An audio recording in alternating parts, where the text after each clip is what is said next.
July 2010, Davis, California. A research group at the university's Olive Center publishes a short report with a very boring title and a very unboring finding of the imported oils they bought off ordinary store shelves and sent to certified sensory panels. Most of the samples labeled extra virgin failed the sensory standards used by the International Olive Council and the United States Department of Agriculture. Not poison, not fake in the cartoon sense. Just not what the front of the bottle promised. The bottles looked perfect. Green glass, a hill town, a gold medallion. And here's the question that follows you down the aisle from that day forward. If the word on the front is the one word that can't be trusted, what exactly are you supposed to read instead? If you like the kind of story where the evidence is printed right there on the back of the bottle and nobody ever reads it, subscribe. This channel lives on labels, recall notices, and regulations. Tell me in the comments what's in your pantry right now. Start with the shelf because that's where the decision actually happens, and it happens fast. Studies of shopper behavior in grocery categories consistently put the average time in front of a shelf at a handful of seconds. You're not reading, you're pattern matching. Green bottle, gold cap, a hill, a name that sounds like a family. Done. And olive oil is the perfect category for that, because almost nothing you can see through the glass tells you anything. Color doesn't grade oil. This isn't opinion, it's built into the official method. The International Olive Council's own sensory testing is done in a dark blue tasting glass, deliberately colored so the taster can't see whether the oil is emerald green or pale straw. Green can come from a young, early harvest fruit. Green can also come from leaves crushed in with the olives. Pale gold can be a beautiful, delicate, perfectly graded oil. So the single most visible feature of the product is the single least informative one. And yet clear glass keeps selling because we buy with our eyes. Now here's where millions of people go wrong in a way that's almost funny once you see it. Walk the shelf and you'll find bottles that say light, sometimes extra light. In the United States, that word is doing something very specific, and it is not what most shoppers think.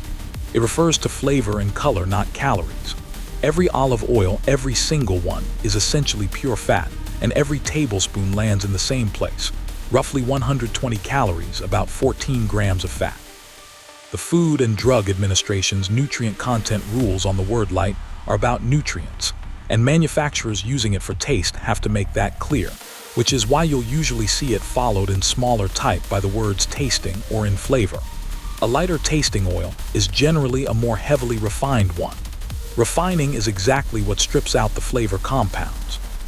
So the shopper reaching for the light bottle to be healthier is, in a lot of cases, reaching for less of the stuff that made olive oil interesting to nutrition researchers in the first place. Same story with the word pure. It sounds like the top of the range. It sounds like the opposite of adulterated. In the labeling systems that actually define olive oil grades, pure isn't a quality tier at all.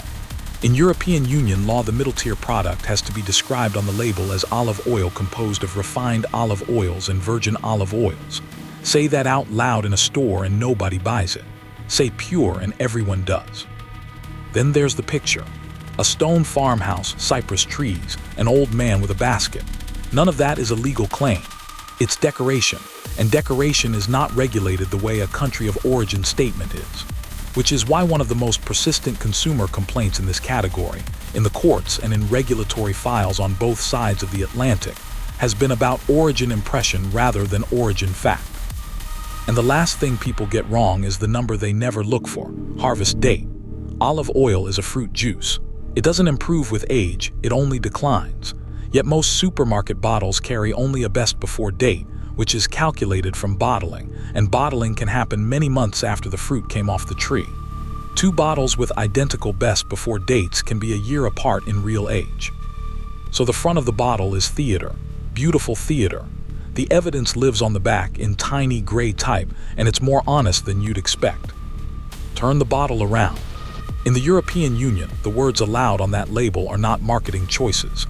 They're categories written into Regulation 1308 of 2013, Annex VII, Part VII, with the analytical methods laid down back in Regulation 2568 of 1991 and amended many times since.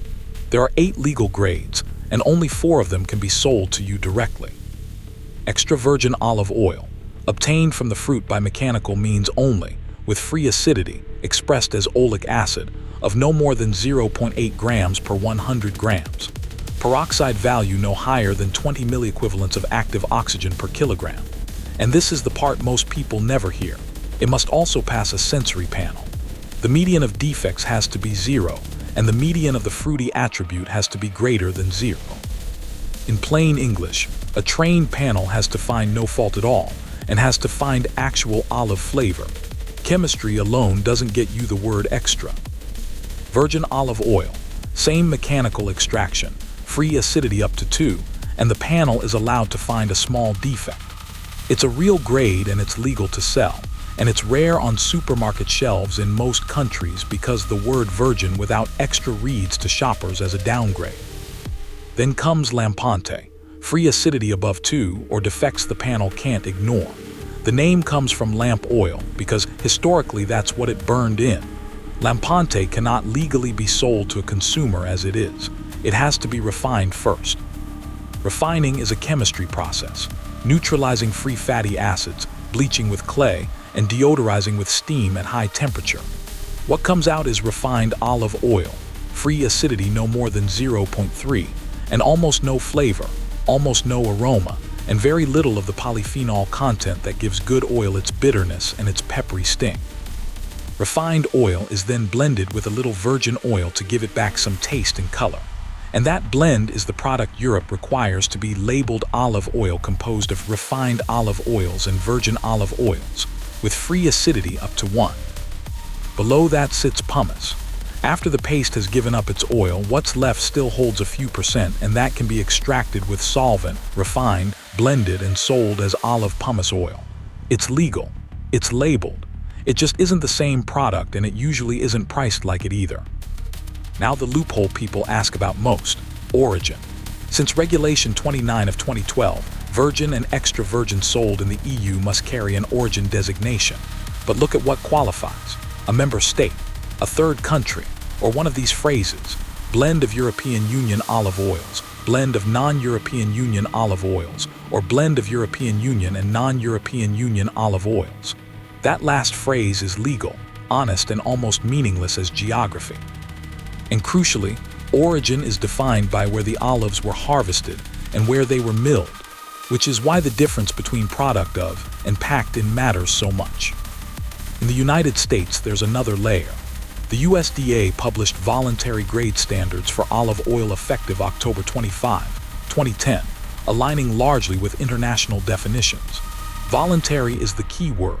They aren't a mandatory federal standard of identity. California went further with its own law and a state committee setting mandatory standards for larger in-state producers. So the same word can carry a different weight of enforcement, depending on which shelf you're standing in front of. Rules in this category almost never arrive first. They arrive after something goes wrong, and olive oil has a long paper trail of things going wrong.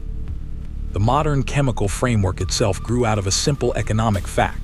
Olive oil has, for centuries, been worth several times more than seed oil, and the cheapest fraud in food is swapping a cheap liquid for an expensive one that looks identical. That's why the analytical annexes of the European rules read like a detective's toolkit.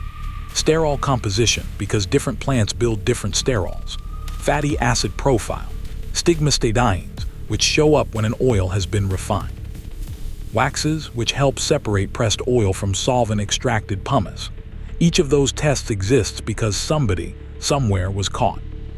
In 2008, Italian and European investigators announced results of an operation reported at the time under the name Golden Oil, involving seizures of large volumes of oil and the investigation of dozens of people, with allegations centered on seed oil colored and sold as olive oil, and on pumice or lower-grade oil, moved up the ladder into extra virgin.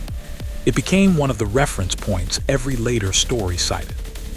Then came the reports that changed the conversation in the English-speaking world.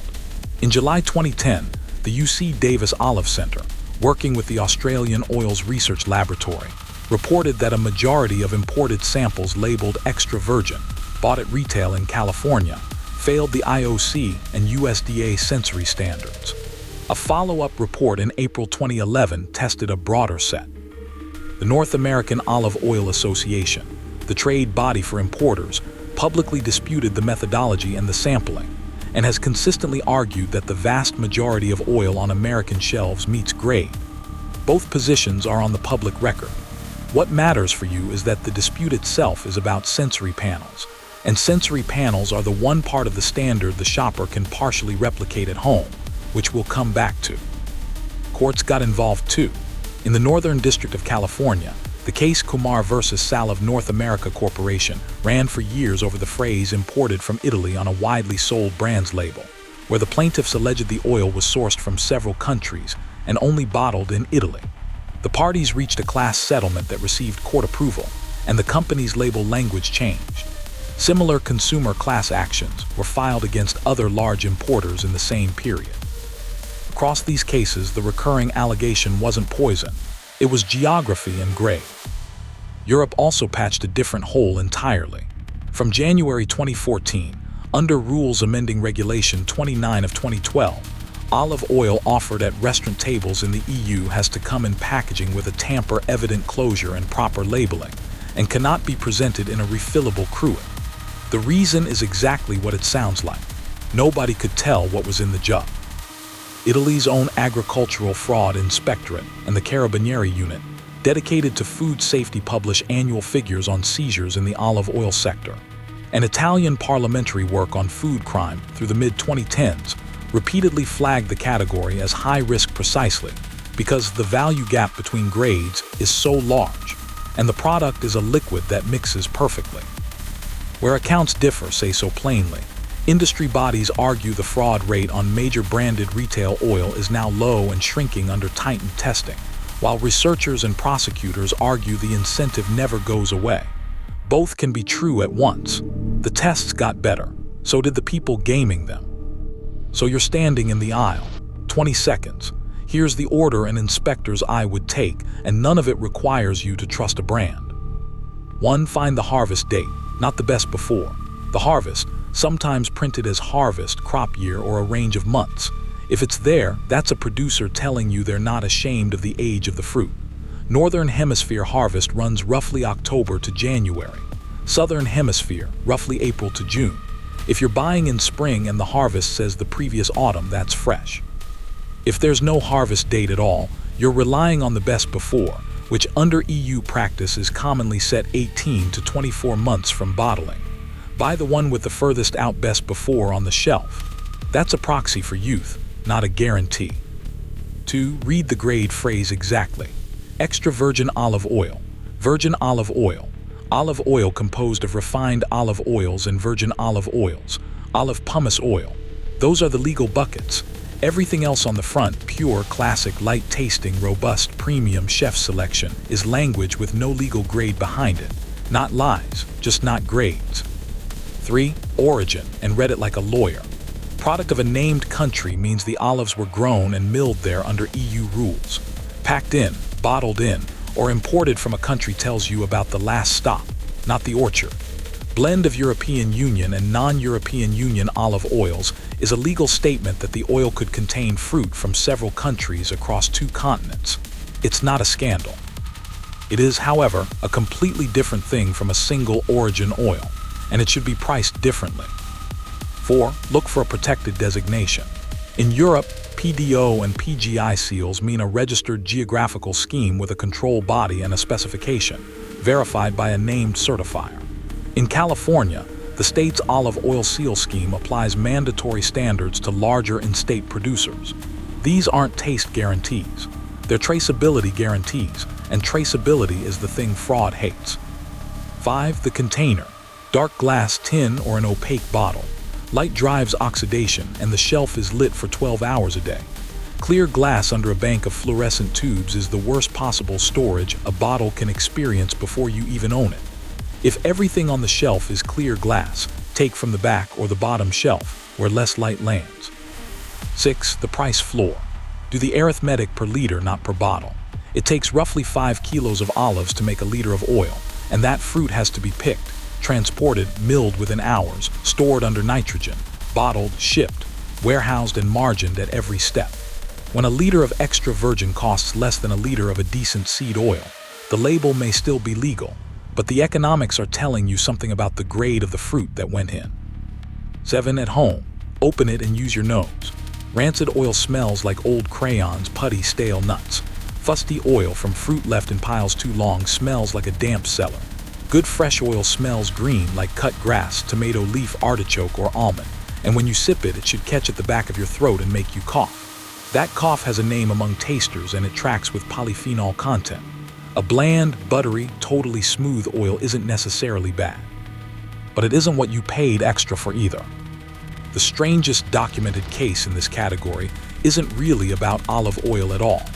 It's about what happens when there's no label, and it's the reason I get uncomfortable whenever anyone recommends buying cooking oil from an unmarked container.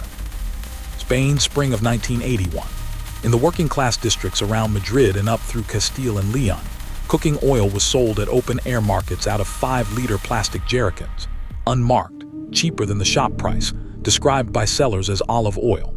In May 1981, doctors began seeing a cluster of patients with a severe respiratory illness that behaved like nothing in the textbooks: fever, breathing difficulty, muscle pain, an unusual pattern in blood counts. The first recorded death, on the 1st of May 1981, was a child, Jaime Vaquero Garcia. Within weeks, hospitals across the region were overwhelmed by an illness that spread through families and neighborhoods but not through hospital wards, which ruled out ordinary contagion almost immediately. Epidemiologists from the Spanish authorities and later from the World Health Organization traced the pattern to the oil. What had been sold as olive oil was industrial rapeseed oil, imported for non-food use and denatured with aniline at around 2% so it couldn't be diverted into the food supply. It was diverted anyway, put through refining to strip the color and the marker, blended, and sold to households who had no way to check. The illness was named toxic oil syndrome. Official figures put the number of people affected at more than 20,000, with hundreds of deaths in the first year, and a death toll that continued to rise over the following decades among those left with chronic effects. WHO published extensive monographs on it. The exact toxic agent has been debated in the scientific literature for 40 years, with several aniline-derived compounds proposed and no single one universally accepted. And honest sources still say the precise mechanism was never fully settled. The legal aftermath ran for years. A mass trial of dozens of defendants connected to the oil's import, processing, and distribution opened in Madrid in 1987 and produced verdicts in 1989, with further proceedings against officials later. Spain established a state program of compensation and long-term medical follow-up for those affected. I tell you this in a video about supermarket labels, because every single defense that failed in 1981 is a defense you now carry in your hand. Sealed packaging, a legally defined grade name, a lot number that ties a bottle to a production run, an ingredient statement, a named responsible business with an address, a traceability chain that regulators can walk backwards. None of those existed on a plastic jug at a Sunday market. And it's the reason that European rule about restaurant cruets, which sounds trivial when you first hear it, isn't trivial at all. Unlabeled bulk oil is the oldest hole in this category. It's also why the sensible prepper instinct, buy in bulk, buy cheap, buy direct, needs one hard boundary. Bulk from a documented, labeled, traceable supplier is fine, and bulk from an unmarked container is not a bargain, it's an unknown. That 1981 case sits at the extreme end, and nothing on a modern supermarket shelf in a regulated market resembles it. But the reason it can't happen the same way now is not luck. It's paperwork. Boring, unglamorous, ignored paperwork, printed in 6-point type on the back of the bottle you're about to put in your cart. Let's talk money, because every labeled decision in this category is downstream of a spreadsheet. Olive trees alternate. A heavy crop one year, a light one the next, and that's the tree's normal biology, not a failure. On top of that sits weather in Spain, which the International Olive Council's own production figures show as by far the largest producer in the world, generally accounting for something close to half of global output, has most of its groves concentrated in Andalusia. So when Andalusia has a bad year, the entire planet's price moves. That's exactly what happened across the 2022 to 2023 and 2023 to 2024 crop years. Drought and extreme heat during flowering cut Spanish production dramatically compared with a normal season. Origin prices for bulk extra virgin, which had spent years in the low single digits of euros per kilo, climbed to record levels through 2023 and into 2024. Spanish and Italian consumer price indices recorded olive oil inflation running far above general food inflation, and the effect on your shelf was immediate. Smaller bottles, fewer promotions, and in several countries retailers began fitting security tags to olive oil, the kind normally reserved for spirits and razor blades. Spanish police reported thefts of oil in tanker and warehouse quantities during that period, including cases running to tens of thousands of liters. Now hold that against the shelf price of the cheapest bottles, which barely moved. How? Because the cheap product is not the same product, and the label tells you so if you read the grade phrase. Here's what changes inside. A refined blend starts from oil that failed to make virgin grade, which might mean fruit that sat too long, fruit picked off the ground, or oil with free acidity above the limit. Neutralization with alkali removes the free fatty acids. Bleaching earth removes the pigments. Steam deodorization at high temperature under vacuum removes the volatile compounds, which is to say the smell, good and bad together. What survives is the fat itself, the monounsaturated oleic acid backbone that gives olive oil its cooking stability. What largely doesn't survive is the polyphenol fraction, the hydroxytyrosol and oleuropein derivatives and olecanthal that account for the bitterness, the pepper, and most of the antioxidant claims the category is famous for. The European Union's own approved health claim on olive oil polyphenols requires a minimum concentration in the product, which is a quiet regulatory admission that not all olive oil carries them in meaningful amounts. Pumice oil goes a step further, extracting the last few percent from spent paste with solvent before refining. It's a legitimate industrial product with a legal name, widely used in commercial frying because it's stable and inexpensive. It is not a substitute for a bottle of fresh pressed juice, and it isn't labeled as one. The third lever is blending across origins. A large bottler buying tank lots from several countries can hold a consistent taste and a consistent price year after year, which is genuinely useful, and which is also precisely why the origin line on so many bottles says blend rather than a country. So when you see a suspiciously cheap liter, the honest question isn't, is this fake? It's which of these three levers did they pull, and does the label admit it? Usually it does, in small letters, on the back. So what do you actually buy, and how do you keep it from turning into crayons? Start by splitting your pantry in two, because trying to make one bottle do everything is how people waste money. Bottle 1 is the flavor oil, extra virgin, dark glass or tin, harvest date printed, bought in the smallest size you'll finish within about 3 months of opening. That's for finishing, dressing, dipping, the last swirl into a soup. Bottle 2 is the work oil, a larger, cheaper container of a legally labeled grade you're comfortable with, used for sautéing, roasting, and general cooking, where the delicate volatile compounds you paid for in bottle 1 would evaporate anyway. And yes, you can cook with extra virgin. The smoke point of extra virgin olive oil is generally reported in the range of about 190 to 207 degrees Celsius, roughly 375 to 405 Fahrenheit, which sits above normal pan frying and most roasting.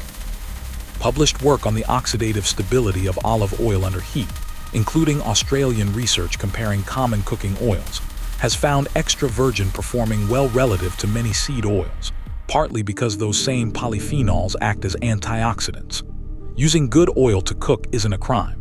Using your most expensive early harvest bottle to deep fry potatoes is just an expensive habit. Storage is where most of the damage happens, and the enemies are simple: light, heat, oxygen, and time. That means the bottle by the stove in the sunlight next to the hob is being slowly cooked. Move it. A closed cupboard away from the oven, ideally somewhere that stays cool, is worth more than anything you can buy. Keep the cap on tight, because every time you pour, air replaces oil in the headspace, and a half-empty bottle ages faster than a full one. If you buy a large tin, decant working amounts into a small dark bottle and leave the tin sealed. Refrigeration isn't necessary and isn't harmful. Cold olive oil goes cloudy and can form soft, waxy solids, and that's a physical change, not spoilage. It clears when it warms. That cloudiness also isn't a purity test, whatever you've read. Different oils cloud at different temperatures depending on their fatty acid and wax profile, and refined oil can behave differently than unfiltered oil. Freezing tests prove nothing about grade.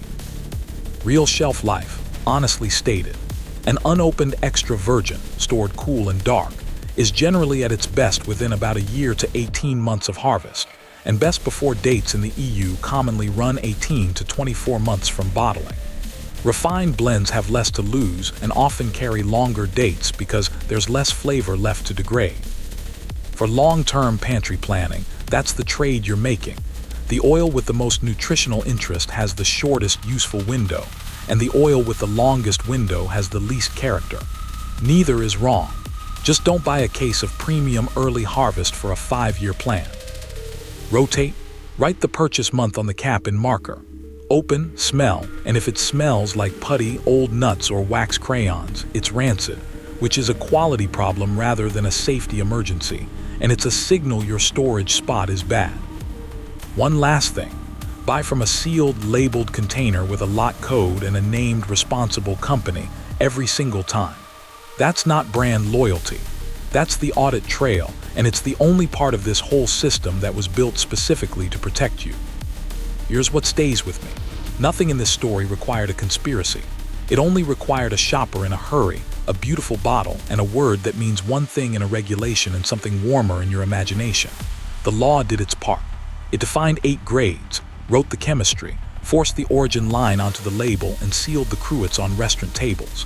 Then it printed all of that at the size of a fingernail on the side nobody turns over. So turn it over. Harvest date, grade, phrase, origin, container, price per liter. 20 seconds and you're buying with evidence instead of scenery. If this was useful, subscribe because the next one is already on the bench.